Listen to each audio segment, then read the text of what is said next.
Nabi-nabi yang Allah utus di tengah-tengah mereka bukannya untuk didengar, diimani dan diikuti perintahnya, tapi malah ditentang dan dibunuh.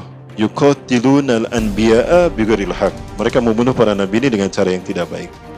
Akibatnya apa? Allah murka pada mereka. Nah, dikirimlah 3 bangsa besar untuk menghukum mereka. Bangsa Mesir, Assyria dan Kaldani. Dan apa yang terjadi? Hancurlah istana Nabi Daud dan Nabi Sulaiman. Ketiga itu, yang tersisa tinggal wailing wall, dinding ratapan. Para mulai rahmati Allah. Itu adalah kerusakan yang pertama yang dilakukan oleh mereka. Nah, kerusakan yang kedua yang akan mereka lakukan adalah dalam momentum tidak lama lagi, para Allah, zaman kita.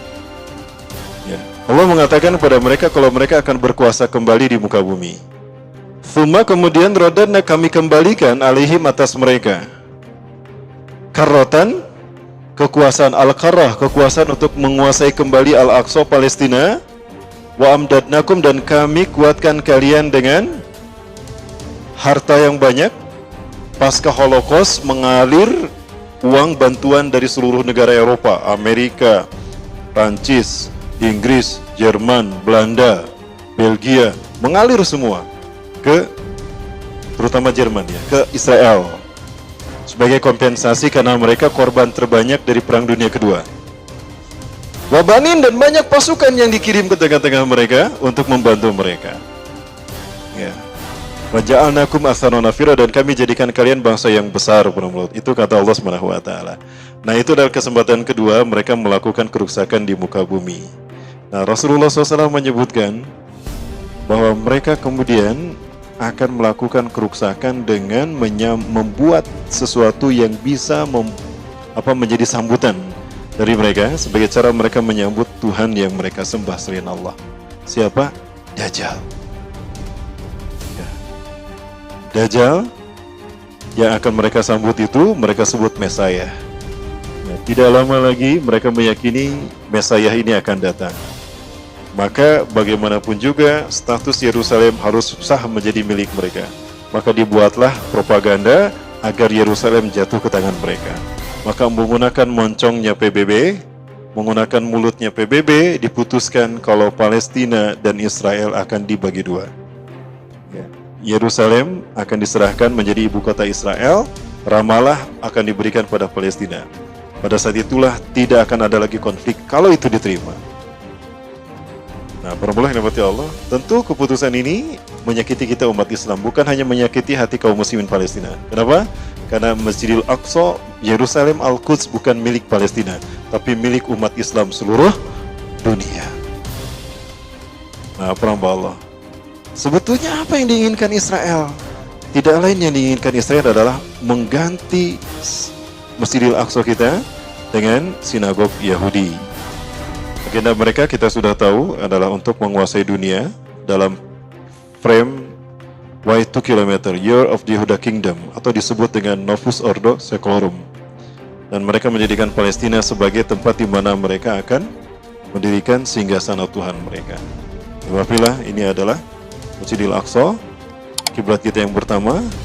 Nah, jika keputusan PBB tadi diterima dan disahkan oleh PBB dan negara-negara Eropa menyetujuinya, walaupun negara Islam tidak mendukungnya, maka ini akan jatuh ke tangan Israel. Dan kalau ini jatuh ke tangan Israel, kita sudah tahu apa yang akan mereka lakukan.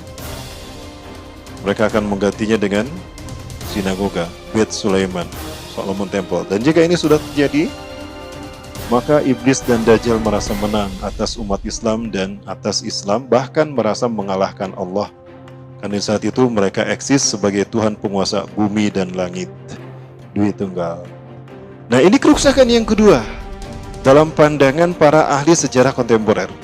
Inilah kerusakan kedua yang mereka lakukan, yang akan mereka wujudkan demi menyembah Tuhan yang mereka tunggu-tunggu, iblis dan Dajjal. Nah, jika ini terjadi, sudah barang tentu Allah akan menimpakan hukuman kepada mereka. Nah, di dalam Al-Quran masih dalam surat Al-Isra, فَإِذَا جَاءَ وَعْدُ الْآخِرَةِ, maka apabila datang janji hukuman yang kedua dari dua janji hukuman tadi, setelah mereka melakukan kerusakan yang kedua, liyasu wujuhakum, akan Allah utus hamba-hamba Allah seperti zaman dulu lagi, uli ba'sing syadid, yang punya kekuatan yang dahsyat, yang kuat, yang tidak bisa mereka kalahkan. Liyasu wujuhakum, agar memuramkan wajah Israel, wajah Zionis Yahudi, wajah Zionis Yahudi yang telah melakukan kerusakan di muka bumi, terutama di Masjidil Aqsa tadi. Wal yutabbiru ma'alau tadbiro, dan agar menghabiskan mereka sehabis-habisnya. Wa kana wa'dan maqula, dan janji Allah itu pasti terlaksana. Nah ya, para sekalian. Nah, penambah Allah, janji hukuman itu kapan akan terjadi? Nah, Rasulullah menyebutkan di dalam sebuah hadisnya, sungguh kalian akan memerangi bangsa Yahudi, sampai pun mereka akan bersembunyi di balik batu dan pohon. Ketika mereka bersembunyi di balik batu dan pohon berkata, "Hei muslim mumin, sini dia. Ini di belakangku ada yang Yahudi. Bunuhlah dia. Illa gorkot, kecuali pohon gorkot, karena gorkot adalah pohonnya Yahudi." Ini nubuah yang Allah sampaikan di dalam Al-Quran, kemudian ditegaskan oleh Rasulullah SAW. Jadi hadis Rasulullah yang menerangkan tentang ini menjadi muakkad, penguat terhadap nubuah yang Allah sampaikan. Nah, maka inilah yang disebut dengan nubuah Rasulullah, tanda kebenaran Nabi Rasulullah SAW sebagai Nabi dan Rasulullah. Ini artinya isyarat bahwa umat Islam ini betul-betul akan memerangi mereka. Bukan orang Palestina saja yang memeranginya, tetapi semua negara yang ada umat Islamnya, umat Islam di semua negara seluruh dunia, itu yang akan memeranginya dan menghancurkannya. Ya. Datanglah kemari, ini ada orang Yahudi, bunuh dia. Loh, bukankah Rasulullah ini sangat cinta kepada manusia? Iya. Sangat berkasih sayang? Iya. Tidak ada yang berakhlak mulia selepas mulai dari Rasulullah, dan tidak yang lebih menyayangi seseorang ketimbang Rasulullah SAW. Tapi dalam hal berhadapan dengan bangsa Zionis Yahudi yang kejam, teroris, yang biadab, Rasulullah tidak tendeng-aling-aling. Ya. Dan coba perhatikan bagaimana Nabi Muhammad SAW menggambarkan bahwa tatkala batu berbicara, saat itu ia akan memanggil kita dengan panggilan berdasarkan bangsa atau atribut identitas lainnya. Batu bakal menyapa kaum mujahidin ini dengan identitas yang Allah berikan kepada mereka. Wassamakumul muslimina min qablu wa fi hada. Maka kalimatnya ayuhal muslimin, bukan wahai bangsa Palestina, wahai bangsa Arab, wahai bangsa Mesir, wahai bangsa Jordan, wahai bangsa Yahudi, wahai bangsa Indonesia, wahai bangsa Malaysia, bukan. Tapi Allah mengizinkan batu itu berbicara, memanggil akidah kita, wahai kaum muslimin.